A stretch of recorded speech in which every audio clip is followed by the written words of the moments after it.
Have you ever looked at your phone, seen those little bars switch from 4G to 5G, and thought, okay, cool, but what actually changed? Because somehow the internet still freezes right when the video gets good. The letters got bigger, the ads got louder, and your phone bill got more confident. But the experience, still suspiciously familiar. I'm Professor Everything, and today we'll be answering the question, what is the real difference between 4G and 5G?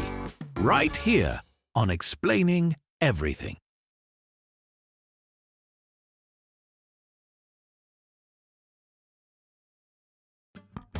Let's start by clearing something up.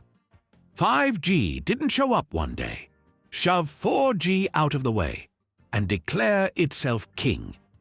This wasn't a hostile takeover. It was more like a planned upgrade where everyone agreed the old system was doing its best, but was starting to sweat. 4G, also known as LTE, has been carrying the internet on its back for over a decade. Streaming videos, scrolling endlessly, video calls, food delivery apps. 4G handled all of it like a champ. It wasn't glamorous, but it was reliable. The Toyota Corolla of mobile networks. 5G didn't arrive to fix a broken internet. It arrived because the internet got crowded. More phones, more apps, more everything, all trying to talk at once. So instead of reinventing the internet, 5G focused on making communication faster, quicker to respond, and better at dealing with chaos. Think of it like this. 4G is a conversation where you wait your turn to speak. 5G is a group chat where everyone somehow talks at once and it still works. Let's address the elephant sprinting through the room. Speed. This is the part everyone loves because bigger numbers feel exciting even if we don't fully understand them. Under ideal conditions, 4G can deliver speeds of around 100 megabits per second. That's already fast enough for most things people do every day. Videos load quickly, music streams instantly, and social media refreshes before you've emotionally recovered from the last post.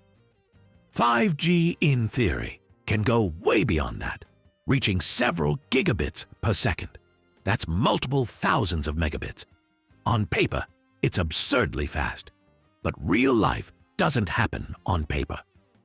Real life speed depends on location, signal strength, network congestion, and whether you're standing next to a tower or hiding in a concrete building that seems specifically designed to block joy.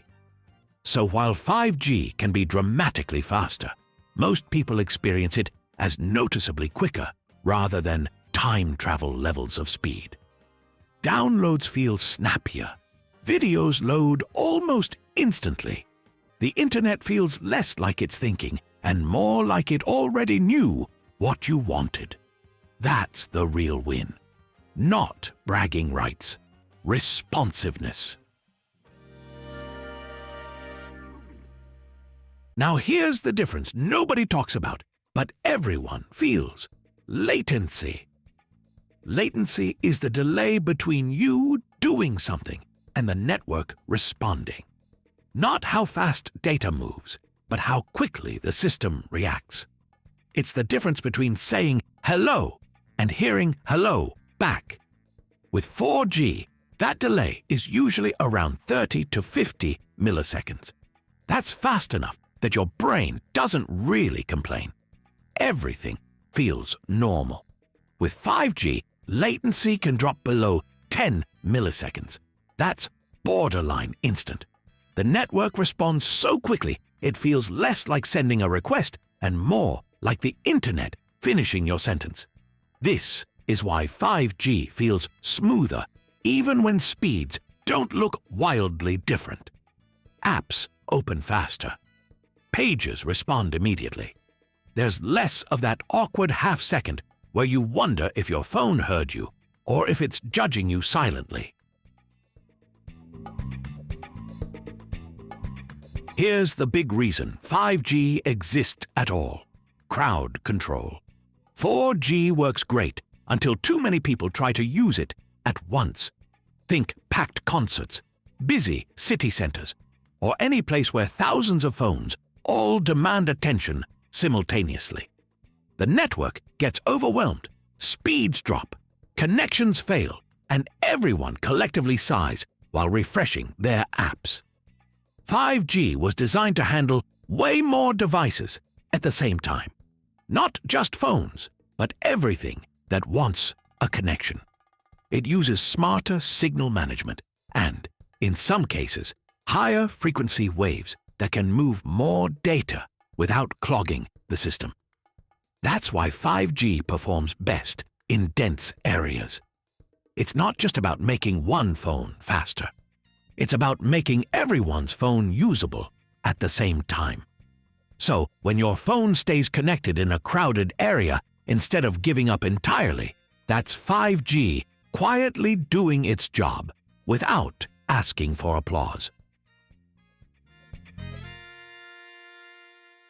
The real difference between 4G and 5G isn't just speed, and it's definitely not the number. It's how the network behaves under pressure. 4G is reliable, proven, and still incredibly useful. It built the modern mobile internet and did it well. 5G takes that foundation and improves how quickly the network responds, how many devices it can support, and how smooth everything feels when things get busy. So when those little letters change at the top of your screen, now you know. It's not just a marketing upgrade. It's the internet learning how to handle a louder, faster, more demanding world without completely losing its mind. If you learned something new today, don't forget to like, subscribe, and maybe convince your friend to upgrade from their dial-up internet. Also, if you have suggestions for our next video, feel free to share them in the comments below. We'll be sure to give you an acknowledgement for your contribution. If you enjoyed this video, please check out our other bingeable channels. Thank you for tuning in, and join us next time here in the channel that answers all the why, what, who, where, and how questions you've always wondered about, here on Explaining Everything.